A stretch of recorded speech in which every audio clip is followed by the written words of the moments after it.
Guns and Tactics 2018 SHOT Show coverage is brought to you by Facts and Firearms and Tyrant Designs CNC.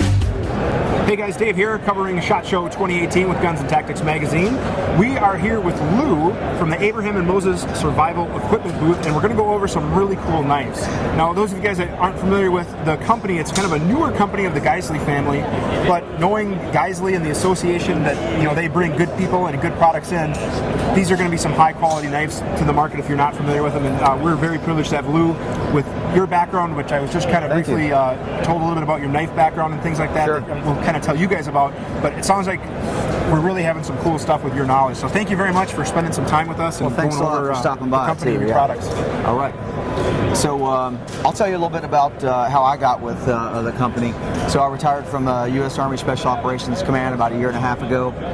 I've been working with Bill for years on the triggers, the forends, and stuff like that.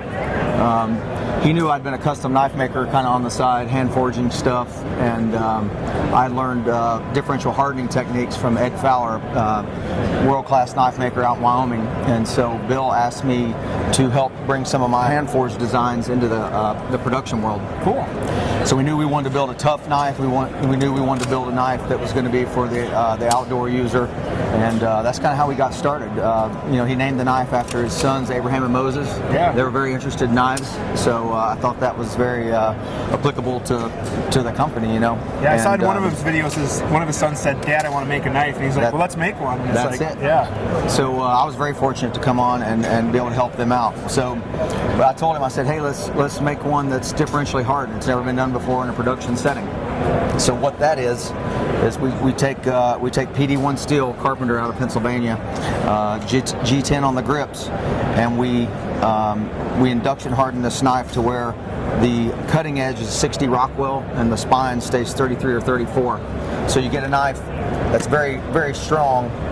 It will bend before it breaks. Nice. So it passes the American Bladesmith's Master Smith testing, where you chalk it up in a vise, bend it past 90 degrees, and primarily a cutting tool, but this shows that you could pry with the knife if you had to. In an emergency survival situation. In emergency situations, yes. And now, this is kind of a new knife guy question, but if the whole knife was as hard as the blade, then it would break or crack, right? It would be too brittle? We tested a lot of the other knives on the market, and I've tested them for years myself. And they all, you know, within that testing, prying test, they all break, you know, within the first good pull on the knife. So, not disparaging any other knife companies, but we just wanted to get a tough product out there. Nice. So the sheath for the product, the scabbard, as well, we wanted to be high performance. So we started off, Bill's guys in the engineering world there are fabulous. Neil and the fellas started off with 3 pounds of aluminum, and we machine it down with the guys' expertise into something that looks like this. And then you get the final product, which is an anodized finished product there. A couple different ways to mount it, with a belt mount, or the molly, like you see on my old assault vest there. Okay. You have a molly attachment, and you have all the tie down points on it for paracord and zip ties. So the great feature about this knife, so like in military free fall operations, diving, stuff like that, you know, I'd been involved in for years, I wanted a knife that would be there when we got there. Sure. So once it goes in, it's not coming out. So you come in from the draw stroke, and it comes right out, and it's also ambidextrous. So you reset the button, place the knife in left-handed. So you get a truly left-handed sheath and a ambidextrous knife. Because in the knife, you know, on the handle grips, we left palm swells on the left and right. Okay. So everything's micro-rounded, no sharp edges on the knife. You can choke up on it and use it for smaller tasks if you need to. Also has a glass break on the back for military and law enforcement use. Nice. For extracting individuals from vehicles. So definitely a utility working knife. Yeah, it's not meant to be you know, held up in the safe. It's meant to be a working knife. Nice. What is it finished with? So the coating on it is Bill's nano weapons coating. Okay. He's been using it on some of his trigger parts. Very tough coating. It's 83 Rockwell on that, so it's going to stand up to any, you know, rain, salt water, or anything like that. Nice. And we also for the traditionalist, you know, we offered a leather sheath, and we also offer a Kydex sheath that it fits in pretty well, and you get a little bit of retention on that as well. Sure. So if someone doesn't need the beefiness of the aluminum, we have the leather and we have the Kydex. That's what that was the thought there, was to offer it. Let the customer choose. Yeah. Don't be pigeonholed into one mounting option. So yeah. And what price points do the knives start at? The combat knife with the full package of the aluminum and the attachment points will MSRP for $750. Okay. Coming in at a lower price point on the leather and the Kydex at $420. Okay. Yeah, so a lot of money is with the Sheath because of the machining and the sophistication of technology there. 100%. And I think the end user should be able to choose what avenue they want to go down. Nice. And all those will be offered separately also, so they can come back later and maybe pick that up. Nice, as their needs evolve. Yes. And it looks like you have a smaller model as well here. We do. So Neil, one of the engineers there with Bill, put a lot of design features in these knives. We have the AM1, the AM2, the AM3.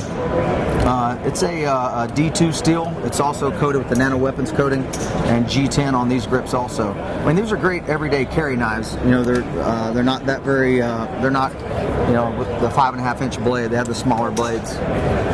This knife here, I mean, I carry this one right now. It's very, very ergonomical. Still has a bit of a guard on it. We don't make any knives without guards. Sure. If you start doing some work, you could slide over and end up with a nasty cut. So even our small knives, we throw a guard on there. These will be offered with leather or Kydex also, and the different colors of the grips, the black, the desert tan, the green, and this is a really, excuse my reach there, yeah, the AM1, really good bushcraft style knife. Got some great heft.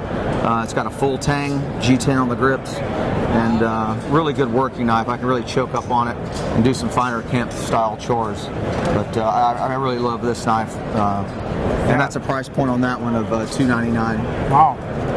That's an attractive price point for a professional tool. I mean, sure. there are cheaper knives out there. In my limited bushcraft, camping experience, I can tell you that the cheaper knives out there break, they dull. They do. But $299 for a quality, this is last a lifetime, and I could probably give it to my son as well. So. And like I said, that'll be offered with leather or Kydex. Nice. If you notice these sheaths, I'm a big Randall collector, Randall knives. This is the Randall knife sheath. Same company, or the same guy that makes them for Randall makes them for us. So just doesn't have the Randall on the button. So, but yeah, everything here is all in-house made at the Geisley facility in Pennsylvania, except for the leather. Okay. So we just wanted to. For us, it's quality control. So it's keeping track of everything that's going to be on the blade with our name on it, so we can control what's going out of there. Awesome. Well, Lou, thank you very much again for the time. I appreciate it very much. Abraham and Moses Survival Equipment. We'll put a link to their webpage in the video. But for more information, availability, ordering, check out that. Again, guys, just really, really high quality cutting tools. For all of your 2018 SHOT Show coverage, make sure you're checking out gunsandtactics.com. You're following us on all of our social media outlets. We sincerely thank you for watching. Have a great day.